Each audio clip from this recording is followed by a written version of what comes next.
Everyone, सो आज हम देखेंगे कि कैसे नेस्ट जेएस के अंदर provider controller and modules inter related होते हैं और नेस्ट जेएस का बेसिक एप्लीकेशन कैसे काम करता है। So first of all nest JS install करने के लिए ये कमांड है npm-i-g, जो कि ग्लोबली नेस्ट जेएस पैकेज को इंस्टॉल कर देगा। उसके बाद नेस्ट न्यू कमांड करके हम प्रोजेक्ट का नाम दे सकते हैं to create a new Nest JS project. So I create one next JS project called hello world. और ये आपसे पूछेगा कि कौन सा पैकेज मैनेजर आपको यूज़ करना है। सो उसके अंदर you can choose from npm yarn और pnpm। So I am choosing npm right now. और वो आपको कई सारी फाइल्स जनरेट करके देगा। तो ये जनरेट कर रहा है बॉयलर प्लेट कोड। सो जब तक ये जनरेट करता है मैं आपको दिखाता हूँ कि उसके अंदर क्या क्या होता है। सो उसके अंदर कंट्रोलर आएगा, मॉड्यूल आएगा एंड सर्विस आएगी। सो ये तीन चीज़ ही इंपॉर्टेंट है पूरे नेस्ट जेएस प्रोजेक्ट के अंदर।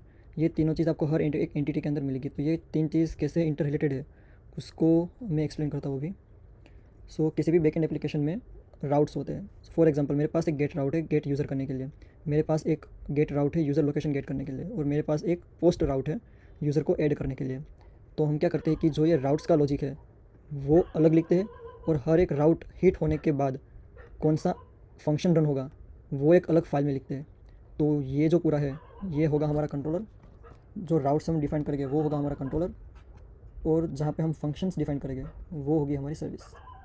तो कौन से राउट पे कौन सा हैंडलर कॉल होगा या तो फिर कौन सा फंक्शन कॉल होगा वो हम डिसाइड करेंगे इस तरह से। सो फॉर एग्जांपल कि गेट यूज़र पे ये वाला फंक्शन एग्जीक्यूट होना चाहिए, गेट यूज़र लोकेशन पे ये वाला फंक्शन एग्जीक्यूट होना चाहिए। सो ये सारी चीज़ें हम अलग अलग फाइल्स के अंदर करेंगे। सो कंट्रोलर्स फाइल जो कि कुछ इस तरह से होगी, उसका नाम app.controller.ts। उसके अंदर सारे राउट्स हो गए, get post patch delete what ever. In service नाम की जो फाइल होगी उसके अंदर सब हैंडलर्स हो गए, मतलब कि जो फंक्शन एग्जीक्यूट होना चाहिए जब ये एंड पॉइंट हिट हो तब। सो उसकी कॉन्फ़िगरेशन इस सर्विस फाइल के अंदर होगी, और ये दोनों को मर्ज करने का काम मॉड्यूल का होगा। सो ये दोनों फाइल इंटर रिलेटेड है वो हम डिफाइन करेंगे मॉड्यूल के अंदर। सो ये होगा हमारा पूरा नेस्ट जेएस का स्ट्रक्चर। सो यहाँ पे ये भी लोड हो रहा है, आई वेट फॉर वेट।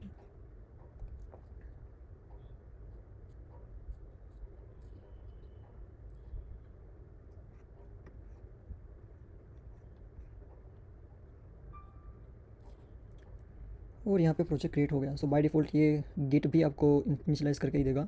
अगर आपको गिट इनिशियलाइज़ नहीं करना है तो हाइफन गिट स्किप करके एक ऑप्शन आता है वो आप यूज़ कर सकते हैं। सो इसके अंदर एज आई मेंशन app.module.ts है, controller.ts है एंड service.ts है। सो अगर आप देखें तो कंट्रोलर के अंदर एक गेट मेथड है जिसका नाम है गेट हेलो। और जब ये राउट हिट हो, मतलब ये रूट है, यहाँ पे गेट के बाद पेरेंथेसिस के अंदर कोई पाथ दिया हुआ नहीं है, सो उसका मतलब है कि रूट। अगर मैं यहाँ पे कोई पाथ दे दूँ फॉर एग्जांपल गेट यूज़र, तो जब भी कोई कॉल करेगा http://localhost:3000, उसके बाद अगर गेट यूज़र ऐसा अगर कोई लिखेगा तब जाके ये वाला फंक्शन कॉल होगा, मतलब कि ये वाला एंड पॉइंट हिट होगा। लेकिन अभी बाय डिफ़ॉल्ट अगर हम कुछ पास ना करें तो उसका मतलब है कि रूट। सो जब भी ये रूट एपीआई ये एपीआई जब हिट हो, रूट एंड पॉइंट हिट हो, तब ये वाला एंड पॉइंट हिट होगा। सो इस वाले एंड पॉइंट के अंदर हम क्या कर रहे हैं कि गेट हेलो नाम का फंक्शन कॉल कर रहा है जो कि आ रही है ऐप सर्विस के अंदर। अब ऐप सर्विस है उसके अंदर हमारे पास है गेट हेलो नाम का फंक्शन जिसमें हम रिटर्न कर रहे हैं simple string. So controller in service inter related कैसे है वो मैं एक्सप्लेन करता हूँ। सो यहाँ पे एक थोड़ी वियर्ड सिंटैक्स है कि हम ऐप कंट्रोलर के कंस्ट्रक्टर के अंदर ऐप सर्विस पास कर रहे हैं। सो इसको बोलते हैं डिपेंडेंसी इंजेक्शन। जब भी हमको कोई इंस्टेंस क्रिएट करना हो कंट्रोलर के अंदर, मुझको इस सर्विस का इंस्टेंस कंट्रोलर के अंदर चाहिए ताकि मैं जो सर्विस के अंदर का फंक्शन है वो कंट्रोलर के अंदर के फंक्शन में कॉल करा सकूँ। सो उसके लिए मुझको ऐप सर्विस का इंस्टेंस यहाँ पे चाहिए। सो ये ऐप सर्विस का इंस्टेंस यहाँ पे चाहिए, तो वो फुलफ़िल करने के लिए ये सिंटेक्स लिखनी पड़ती है। सो ये क्या करेगा कि ऑटोमेटिकली ऐप सर्विस का एक इंस्टेंस क्रिएट कर देगा, और फिर उसके बाद यहाँ पे हम ऐप सर्विस के जितने भी मेथड्स हो गए यहाँ पे वो सारे मेथड्स यूज़ कर पाएंगे। एज ऑफ नाउ हम क्या कर रहे हैं, हम रिटर्न कर रहे हैं रिटर्न हेलो वर्ल्ड। सो वो हेलो वर्ल्ड की स्ट्रिंग रिटर्न कर देगा। अगर आपको ये ट्राई करना है तो मैं थंडर क्लाइंट से ट्राई कर सकता हूँ। फॉर एग्जांपल http://localhost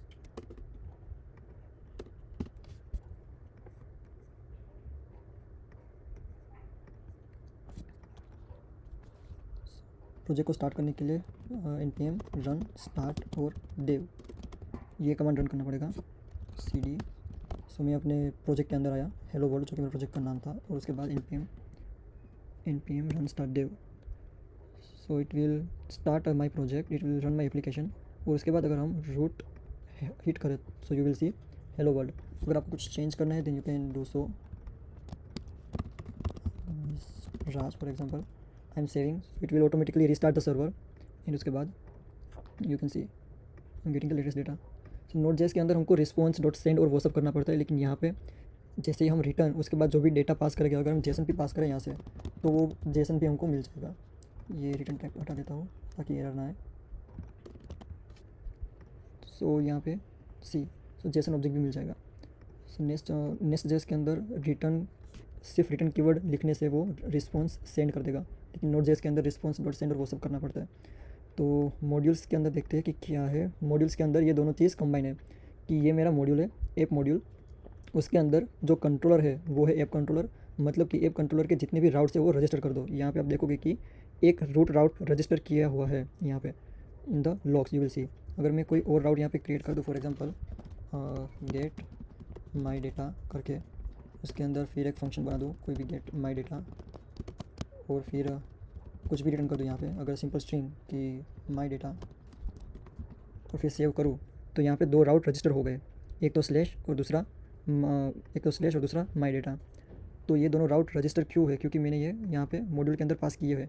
अगर मैं मॉड्यूल को कमेंट कर दूँ और फिर सेव करूँ सो यू विल सी कि कोई भी अभी राउट रजिस्टर नहीं हुआ, और उसके बाद अगर मैं ये हिट करूँ ये पे तो मुझको एरर आएगी कि can not find slash. So module के अंदर हम लिखते हैं कि इस कंट्रोलर के जितने भी राउट्स है उसको रजिस्टर करो, और यहाँ पे अगर हम रिटर्न करें फिर भी चलता है, लेकिन नॉर्मली हमारा जो फंक्शन होता है, जो हमारा एंड पॉइंट होता है, उसका कोड लंबा होता है, 20-25 लाइन का होता है। सो वो सेपरेट फाइल में लिखने के लिए हम मतलब जो राउट्स है और जो हैंडलर है उनको अलग अलग करने के लिए, ताकि कोड हमारा क्लीन लगे, अच्छा लगे और मेंटेनेबल लगे, इसके लिए हम service dot T S file का यूज़ कर सकते हैं। सो जितने भी बड़ी बड़ी फाइल्स है, जितने भी बड़े बड़े हैंडलर्स है जिसका कोड शायद 20 या 25 लाइन्स का है, सो वो सारी फाइल्स, वो सारे फंक्शंस हम यहाँ डिफाइन करेंगे, और यहाँ पे सिर्फ हम एक लाइन ही लिखेंगे कि this dot app service dot gate hello, मतलब ये फंक्शन का नाम। अगर यहाँ पे मेरे पास बहुत सारा कोड है फिर भी सिर्फ यहाँ पे एक ही लाइन लिखनी है कि फंक्शन का कॉल। सो ये जो है वो राउट्स और जो हैंडलर है उसको सेपरेट कर देगा, और ये दोनों चीज़ कंबाइन होगी हमारे मॉड्यूल के अंदर। सो और ये जो मॉड्यूल है उसको हम कहाँ पे रजिस्टर कर रहे हैं, तो उसको हम रजिस्टर कर रहे हैं मेन डॉट टी एस के अंदर। सो यहाँ पे मेन डॉट टी एस के अंदर हम क्या कर रहे हैं कि एक नेस्ट का एक एप्लीकेशन क्रिएट कर दो जिसका रूट मॉड्यूल है हमारा ऐप मॉड्यूल। सो ऐप मॉड्यूल के अंदर हमने फिर कंट्रोलर और प्रोवाइडर ये दोनों चीज़ पास की है, और हमारा एप्लीकेशन जो वो लिसन कर रहा है पोर्ट 3000 पर। सो हम यहाँ पे कुछ लोग भी लिख सकते हैं कि app is listening on 3000 port 3000। सो जब भी आपका एप्लीकेशन रन होगा सक्सेसफुली तो वो आपको ऐसे लॉग स्टेटमेंट दे देगा। और उसके बाद हम ये प्रोवाइडर क्यों पास कर रहे हैं, क्योंकि हम यहाँ पे कंट्रोलर के अंदर जैसे मैंने एक्सप्लेन किया कि ये डिपेंडेंसी इंजेक्शन है। सो ये डिपेंडेंसी इंजेक्शन पॉसिबल है क्योंकि मॉड्यूल के अंदर हम बता रहे हैं कि हमारे जितने कंट्रोलर्स हैं उसमें से कुछ कुछ कंट्रोलर्स को ऐप सर्विस का इंस्टेंस चाहिए होगा। अगर मैं ये पास ना करूँ और फिर सेव करूँ अपना प्रोजेक्ट तो वो एरर थ्रो करेगा कि ऐप कंट्रोलर के अंदर जो डिपेंडेंसी चाहिए वो रिजोल्व नहीं हो सकती, क्योंकि मॉड्यूल के अंदर वो फाइंड नहीं कर रहा। तो अभी मतलब इस तरह से कुछ है कि हमने मॉड्यूल तो क्रिएट कर दिया लेकिन जो ऐप सर्विस है वो बाहर है, ये पूरी चीज़ बाहर है, सर्विस मेरी बाहर है, तो ये जो है वो एक्सेस नहीं हो सकता, ये चीज़ पॉसिबल नहीं है। सो इसलिए ये सारी चीज़ अंदर आ जाए। ये सारी चीज़ को ऐसे अंदर लाने के लिए हम क्या करते हैं कि प्रोवाइडर्स के अंदर वो सर्विस का नाम हमको पास करना पड़ता है कि कौन सी सर्विसेज हम यूज़ करेंगे। सो वो प्रोवाइडर्स के अंदर जाएगा, और फिर डिपेंडेंसी इंजेक्शन के थ्रू, ये जो सिंटेक्स है उसको बोलते हैं डिपेंडेंसी इंजेक्शन। सो उसके थ्रू हम जो सर्विस है उसका इंस्टेंस क्रिएट करेंगे, और उसके बाद उस इंस्टेंस की हेल्प से हम जो भी मेथड्स हमको कॉल करनी है वो कॉल कर पाएंगे। सो ये है basic structure of Nest JS. So हमने देखा कि मॉड्यूल क्या होता है, कंट्रोलर क्या होता है और सर्विस क्या होती है। सो बेसिक कंसेप्ट ये है कि कंट्रोलर मतलब सारे राउट्स होते हैं, सर्विसेज मतलब कि सारे हैंडलर्स, मतलब कि जब ये राउट हिट हो तब कौन सा फंक्शन एग्जीक्यूट होना चाहिए। तो फॉर एग्जांपल अगर मुझको ये चाहिए कि जब गेट टाइम नाम का कोई राउट हिट हो तब मुझको एक फ़ंक्शन कॉल कराना है। कौन सा फंक्शन, तो कि ये मेरी सर्विस फाइल में यहाँ ले लेता हूँ। एक फंक्शन मुझको कॉल कराना है कि गेट करंट टाइम, तो वो मुझको सर्वर का जो करंट टाइम है वो रिटर्न करे। तो मैं क्या करूँगा, यहाँ पे रिटर्न कर दूँगा डेट डॉट नाउ, और उसके बाद ये जो फंक्शन है ये मुझको कॉल कराना है यहाँ पे। सो मैं इसको सेव कर देता हूँ ताकि एरर ना आए, और इसको यहाँ पे कॉल कराना है। तो मैं सिर्फ app dot gate current time, इस फंक्शन का नाम आप कुछ भी रख सकते हो, वो ऑप्शनल है। मतलब इस फंक्शन को तो हम कहीं पे कॉल नहीं करा रहे, लेकिन नॉर्मली ये दोनों फंक्शन जो सर्विस के अंदर है वो फंक्शन और जो कंट्रोलर के अंदर है वो फंक्शन, दोनों का नाम सेम ही रखते हैं हम। सो ये हो गया कॉल। सो गेट टाइम अगर मैं करूँ तो मुझको करंट टाइम जो होगा वो मिलेगा। सो ये इपोच में दे रहा है टाइम। अगर मुझको लोकल में चाहिए तो हम कर सकते हैं डॉट टू लोकल स्ट्रिंग, तो ये मुझे लोकल स्ट्रिंग में देगा। सेकेंड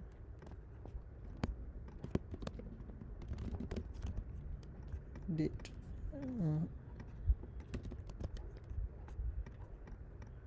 हाँ अब सो ये मुझको जो ह्यूमन रीडेबल फॉर्मेट है उसमें देगा। सो इस तरह से अगर जो भी हमारा लॉजिक है वो हम लिख सकते हैं इसके अंदर, और जो हमारा फंक्शन है वो हम कॉल कराएंगे यहाँ पे, और ये जो है वो हमारा राउट्स होगा। इसी तरह से हमारे पास पोस्ट राउट भी है। सो नेक्स्ट जेएस में सारी चीज़ें डेकोरेटर से ही डिफाइन करते हैं, तो कौन सा गेट राउट है, कौन सा पोस्ट राउट है, इसके अंदर कौन सा डेटा आएगा, वो सारी चीज़ भी डेकोरेटर से ही होती है। सो मे बी नेक्स्ट वीडियो में हम देखेंगे कि कैसे हम बॉडी के अंदर से पैरामीटर्स ले सकते हैं इन द जेसन फॉर्मेट, कैसे हम क्वेरी के अंदर से पैरामीटर ले सकते हैं, and how to take a dynamic parameters as an input from the URL. So फिलहाल के लिए बस इतना, थैंक यू।